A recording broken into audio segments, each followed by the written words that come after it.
हर खबर पर होगी आपकी पकड़। डाउनलोड कीजिए एबीपी लाइव ऐप। नमस्कार, एबीपी न्यूज पर हाजिर हूं मैं रुमाना इसार खान। इस वक्त की सबसे बड़ी खबर यही है कि देश में 1 लाख के पार कोरोना की मार। जी हां, देश में कोरोना के मरीजों की संख्या पहुंच गई है 1,01,139 पर। 11वां देश दुनिया का बना है भारत, जहां कोरोना के मरीजों की तादाद 1 लाख के पार पहुंच चुकी है। यह बड़ा आंकड़ा है, बहुत बड़ा आंकड़ा। कोरोना की बीमारी देश में लगातार बढ़ती हुई, मतलब यह कि संकट देश में लगातार बढ़ता हुआ।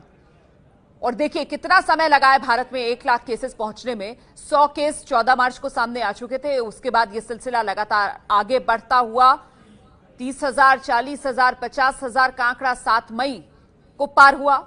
70,000, 80,000, 90,000 और फिर 1 लाख का आंकड़ा 19 मई आज पार हुआ है। तो डबलिंग रेट जो है यहां पर वो 12 दिन का बनता है। 7 मई 50,000 का आंकड़ा था, आज 19 मई है, 1 लाख के पार यह आंकड़ा पहुंच चुका है। और टॉप 6 राज्य देश के जहां 78% केस हैं कोरोना के, वो महाराष्ट्र, गुजरात, तमिलनाडु, दिल्ली, मध्य प्रदेश और राजस्थान है। देश में जो कोरोना के 78% मामले हैं वो इन्हीं 6 राज्यों में सिमटे हुए हैं। इन 6 राज्यों में करीब 80,000 के आसपास कुल संक्रमित हैं कोरोना के। टॉप 6 राज्यों में कोरोना से 2,500 से ज्यादा लोगों की अब तक मौत हो चुकी है। 2,582 लोगों की जान गई है इन्हीं 6 राज्यों में। सबसे ज्यादा महाराष्ट्र में केस सामने आ चुके हैं, 35,000 से ज्यादा। 1,249 लोगों की मौत महाराष्ट्र में हो चुकी है। और देखिए, राजधानी दिल्ली ने कल लॉकडाउन 4 के लिए गाइडलाइंस जारी की। आज दिल्ली में बसें चलनी शुरू हो गई हैं, लेकिन बसों में थर्मल स्कैनिंग जो है वो अभी नदारद है। हालांकि कल केजरीवाल की तरफ से कहा गया था कि साहब बस में आप सफर कर सकते हैं, 20 से ज्यादा लोग बस में बैठेंगे नहीं, बस में जब आप चढ़ेंगे तो फिर थर्मल स्कैनिंग होगी। लेकिन ऐसी कोई व्यवस्था आज दिखी नहीं। कई बसों में मार्शल भी नहीं है। दिखाते हैं आपको एबीपी न्यूज संवाददाता अंजलि सिंह की रिपोर्ट। दिल्ली में आज से बसें चलना शुरू हो गई हैं और सोशल डिस्टेंसिंग का खास ध्यान रखने को कहा गया है। एक बस में 20 से ज़्यादा लोग नहीं बैठ सकते हैं और इसको सुनिश्चित करने के लिए हर सीट पर स्टिकर्स लगाए गए हैं कि एक सीट छोड़कर ही लोगों को बैठना है। फिलहाल आईटीओ पर हम मौजूद हैं। एक बस ही आई है जिसमें कि लोग तो सोशल डिस्टेंसिंग फिलहाल यहाँ मानकर बैठे हैं, लेकिन थर्मल स्कैनिंग भी करवानी थी आप लोग को। वो थर्मल स्कैनिंग के लिए अभी मशीन नहीं मिली है उसके लिए। यस। तो अभी आप लोग थर्मल स्कैनिंग नहीं कर रहे? नहीं मैम। क्यों नहीं मिली मशीन या कुछ बताया गया? मैम ये तो रीजन नहीं बताया हमें, पर फिलहाल मुझे मशीन नहीं दी गई है। सोशल डिस्टेंसिंग के लिए बताया गया है हमें। सोशल डिस्टेंसिंग करवानी है और 20 सवारी लेनी है गाड़ी के अंदर। इससे ऊपर सवारियाँ नहीं लेनी है। यस। तो ये और बाकी अपनी सुरक्षा के लिए ये आप लोग खुद इंतजाम किए हैं या आप लोग को दिया गया है? डिपो से मेंटेन है, डिपो से दिए गए हैं। थर्मल स्कैनिंग के लिए कहा गया तो वो अभी नहीं आप लोग कर रहे हैं? नहीं मैडम जी, वो तो अभी नहीं दिया, कल से करेंगे शायद। इस बस में एक भी मार्शल नहीं? तो आप और मतलब जो कंडक्टर हैं यही लोगों को सारा मेंटेन कर रहे हैं? आप देख लीजिए, मेंटेन कर रखा है पूरा। इस बस की जहाँ तक बात करें तो इसमें जो ड्राइवर और कंडक्टर ही हैं, मार्शल इसमें मौजूद नहीं है। हालांकि इस नियम का पालन किया जा रहा है कि पिछले गेट से ही चढ़ने दिया जाएगा और अगले गेट से ही आप उतर सकते हैं। लेकिन इसके साथ जहाँ तक बात करें थर्मल स्कैनिंग की, तो वो बसों में फिलहाल नहीं दिखाई दे रही है। और इसके साथ ही मार्शल्स जो हैं वो सभी बसों में तैनात नहीं है। प्राइमरी शर्तें जो कही जा सकती हैं जो मेंटेन की जानी चाहिए बसों में, एक तो मार्शल का होना ज़रूरी है, जिसका कि ऐलान किया गया था, क्योंकि अगर सोशल डिस्टेंसिंग का पालन कराना है तो उसके लिए मार्शल्स बसों में तैनात किए जाएंगे। साथ ही साथ जहाँ तक बात करें थर्मल स्कैनिंग की, तो फिलहाल बसों में थर्मल स्कैनिंग की भी सुविधा नहीं दी गई है। और देखिए, दिल्ली में आज से ऑटो रिक्शा, टैक्सी सेवा को भी मंजूरी दे दी गई है। ऑटो रिक्शा में 1, टैक्सी में 2 लोगों को ही बैठने की इजाजत दी गई है। दिल्ली रेलवे स्टेशन से मदीहा खान की रिपोर्ट देखिए आप।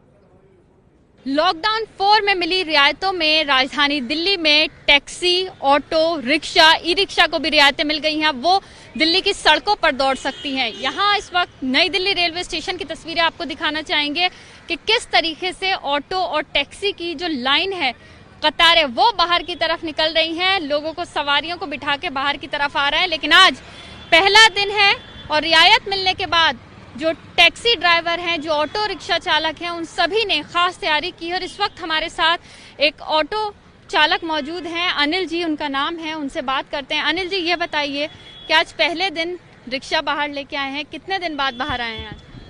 मैम 2.5 महीने हो गए। 2.5 महीने के बाद 2.5 महीने बाद आज आप बाहर निकले हैं। किस खास तैयारियों के साथ आप अपनी ऑटो बाहर लेके आए हैं आज? मैं इसलिए निकला कि कम से कम काम धंधा निकले और मैंने सवारियों और ड्राइवरों के बीच में सोशल डिस्टेंसिंग हो, इसलिए मैंने अपने तरफ से ये मैंने बनाया। आप इसको देख सकते हैं मैंने कैसे बनाया हूँ कि कम से कम सवारी भी सेफ रहे और मैं भी सेफ रहूँ, इसलिए मैंने ऐसे किया। इस शीट के साथ साथ ताकि आपके और सवारी के बीच में एक सोशल डिस्टेंसिंग बनी रहे, गैप बना रहे, उसके अलावा क्या और खास तैयारियां, सैनिटाइजर वगैरह की क्या खास प्रक्रिया आपने? जो भी सवारी आती है, जो बैठने से पहले सैनिटाइज करता हूँ, उसके बाद ही मैं सवारी को बैठा हूँ, उसको हाथ में भी देता हूँ, कम से कम वो भी अपने हाथ में कर लें, उसके बाद सवारी को बैठाता हूँ, फिर उसको लेकर जाता हूँ। सोच सकते हैं अनिल जी ने अपनी ऑटो के लिए जो खास तैयारी करी है, आज पहले दिन लेके आए। यहाँ पर शीट लगा रखी है, सैनिटाइजर है, साथ ही साथ यहाँ फर्स्ट एड बॉक्स भी है। अपनी ऑटो में उन्होंने एक फर्स्ट एड बॉक्स भी रखा है, कपड़ा भी रख रखा है, सैनिटाइजर भी, और साथ ही खुद भी वो ग्लव्स भी पहने हुए हैं, फेस पर मास्क भी लगा हुआ है और फेस शीट भी लगी हुई, यानी कि पूरी प्रोटेक्शन के साथ आज दिल्ली की सड़कों पे जो ऑटो हैं वो दौड़ने वाली हैं। हालांकि कुछ शर्तों के साथ ऑटो और टैक्सी जो हैं दौड़ेंगी दिल्ली की सड़कों पर, क्योंकि जो ऑटो है उसमें एक सवारी को ही अनुमति है और जो टैक्सी है उसमें 2 लोग ही सिर्फ बैठ सकते हैं। तो ये रिपोर्ट आपने देखी, इस ऑटो ड्राइवर की तरह ही कोरोना वॉरियर की भूमिका आपको निभानी है। देखिए कितनी एहतियात इस ऑटो ड्राइवर ने बरती है। यही तो हम बार बार कह रहे हैं कि साहब ये जो छूट है वो सरकारें दे रही हैं, कोरोना की बीमारी कोई छूट दे नहीं रही है। 1 लाख के पार कोरोना की मार इस समय देश में पहुंच चुकी है। ऐसे में आपको अपना ख्याल खुद रखना होगा, जिम्मेदारी खुद निभानी होगी। अहमदाबाद में लॉकडाउन के चौथे चरण में शर्तों के साथ सैलून खुले हैं। दिखाते हैं आपको एबीपी न्यूज संवाददाता कुशांक सोनी की रिपोर्ट। लॉकडाउन के 54 दिन के बाद गुजरात के अहमदाबाद में कंटेनमेंट और नॉन कंटेनमेंट जोन में सरकार की ओर से छूटछाट दी गई है और हाल अभी फिलहाल अहमदाबाद के वस्त्रापुर इलाके में हम मौजूद है, जहां पे देखा जा रहा है कि जो सुबह से ही जो लोग हैं वो सैलून के बाहर देखने को मिल रहे हैं, क्योंकि 8 बजे से लगातार जो सारी दुकानें हैं वो खुलने लगेगी और ऐसे में जो लोग यहाँ पे हैं उनसे बात करने का प्रयास करेंगे, उनसे पूछेंगे 2 महीने तक आखिर बाल ना कटवाने के बाद वो लोग यहाँ पे सैलून पे आए, एडवांस में कोई आपने रजिस्ट्रेशन करवाया है या फिर फोन करके बताया था कि आप यहाँ पे आ रहे हैं क्या? हाँ, एक्चुअली मैं सुबह 6:30 बजे कॉल किया था ऑनर को, तो ऑनर बोले थे कि 8:30 बजे के आसपास ये दुकान खुलेगी हमारी, अगर ये गवर्नमेंट परमिशन देगी तो आप वेट करो थोड़ा। तो फिर मैंने 7:30 बजे फिर से उनको कॉल किया, तो बोला ठीक है आप आ जाओ, हम लोग दुकान खोल रहे हैं अपनी, और वो सैनिटाइजर, सोशल डिस्टेंसिंग के वो सब का ध्यान रखते हुए हम लोग अपना काम शुरू करेंगे। यहाँ पर देखा जा रहा है जो सैलून है वहाँ पे साफ सफाई चल रही है, क्योंकि तकरीबन 2 महीने से जो सैलून थे वो यहाँ पर बंद थे, तो ऐसे में यहाँ पे अभी साफ सफाई चल रही है। कैमरामैन मलय जावेद के साथ कुशांक सोनी, एबीपी न्यूज, अहमदाबाद।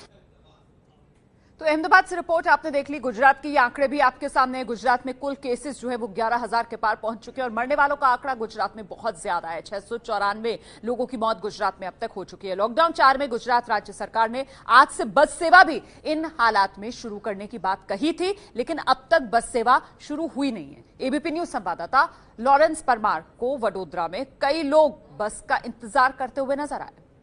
51 दिनों के बाद लॉकडाउन खुला है। लॉकडाउन 4 में हम आ चुके हैं।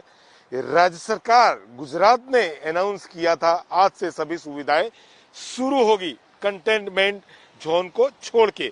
वडोदरा के एसटी डेपो पे हम अभी मौजूद है। आप देख सकते हैं कई लोग यहाँ पर आए हुए हैं। आज से एसटी बस डेपो शुरू होनी थी मगर यहाँ हुई नहीं है।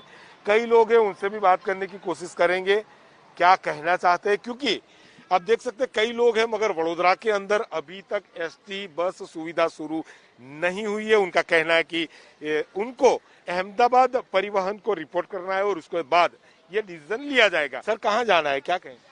मुझे जाना है पालनपुर, लेकिन यहाँ आने के बाद पता चला कि अभी बस सर्विस स्टार्ट नहीं हुई। गवर्नमेंट ने डिक्लेयर कर दिया, कोई भी जात की तैयारी किए बगैर अभी 100-150 रुपया खर्चा करके हम लोग यहाँ आए हैं। अभी ये धूप में खड़े हैं, कोई व्यवस्था नहीं है गवर्नमेंट की तरफ से। कोई कुछ भी पूछो तो कोई जवाब भी सही तरीके से नहीं देते, किसी को कुछ नहीं मालूम।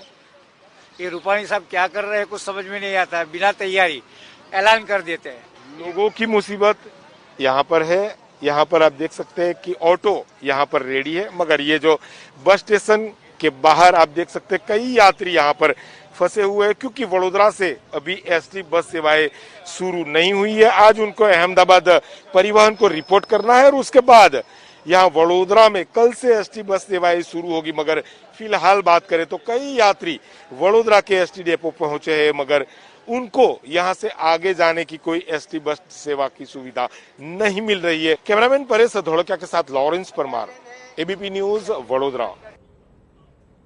देखिए, गुजरात में तेजी से बढ़ते कोरोना संक्रमण के मामलों को लेकर एक बड़ा खुलासा हुआ है। पता यह चला है कि संक्रमण जो है वो सुपर स्प्रेडर की वजह से तेजी से फैला है। ये रिपोर्ट देखिए आप। रविवार तक गुजरात में कोरोना के करीब 11,000 मामले सामने आ चुके हैं।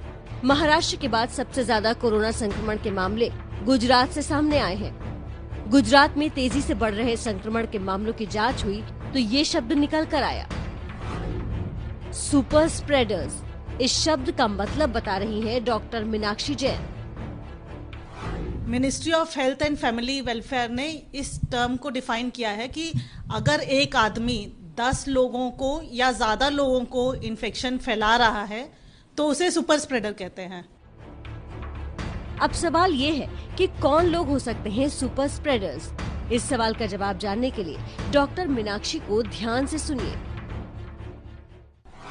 ग्रोसरी बेचने वाले या सुपरमार्केट में काम करने वाले या हाउसकीपिंग के जो लोग हैं या जिनका बहुत लोगों से कांटेक्ट होता है, या शॉप ओनर्स भी सुपर स्प्रेडर हो सकते हैं बिकॉज वो बहुत सारे लोगों से मिलते हैं। अब सबसे जरूरी आपके लिए ये जानना हो जाता है कि सुपर स्प्रेडर्स से कैसे बचें। Doctor Meenakshi Jain super spreaders से बचने का तरीका बता रही हैं। मास्क पहनना, हैंड वॉशिंग करना, सेफ डिस्टेंस मेंटेन करना कि अगर सपोज वेंडर ने ठीक से मास्क नहीं पहना है, आप उससे बात कर रहे हैं तो एक सेफ डिस्टेंस जो 2 मीटर का मेंटेन करके रखिए। हमारे मन में सवाल आया कि आखिर सुपर स्प्रेडर्स का पता कैसे लगाया जा सकता है, तो जवाब ये मिला। जो लोग एक्चुअली इस तरह के सुपर स्प्रेडर होते हैं उनका पता लगाना मुश्किल है क्योंकि वो एसिम्प्टोमेटिक भी हो सकते हैं। तो उसका ये तरीका है कि हम रैंडम सैंपलिंग करें। साथ में डॉक्टर मीनाक्षी की ये अपील भी ध्यान से सुने। ये भी है कि जो इस तरह के सुपर स्प्रेडर होते हैं हम उनको स्टिग्मेटाइज ना करें बिकॉज वो अनजाने में भी हो सकते हैं। तो घबराए नहीं, सिर्फ सावधान रहें और खुद के साथ अपने परिवार को भी सुरक्षित रखें।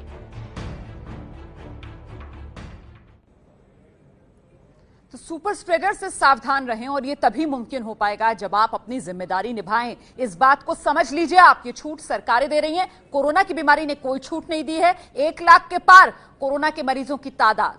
जी हां, 1 लाख पार कोरोना की मार।